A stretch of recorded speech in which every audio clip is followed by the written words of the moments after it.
Praise the lord.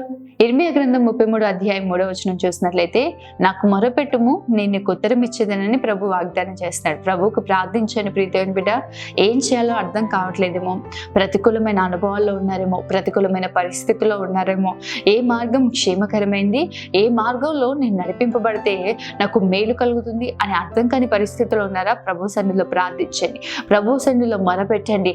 దేవుడు మనకు ఉత్తరం అనుగ్రహించే దేవుడు అయి ఉన్నాడు.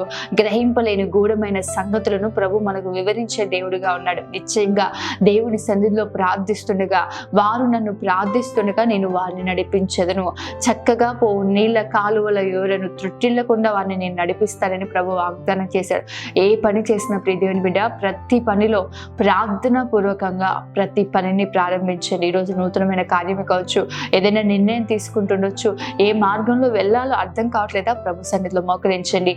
ప్రభువు శ్రేష్టమైన మార్గంలో మనం నడిపించబోతున్నాడు. తన ఆలోచన చేత దేవుడు మిమ్మల్ని నడిపించును గాక. ఆమేన్. God bless you.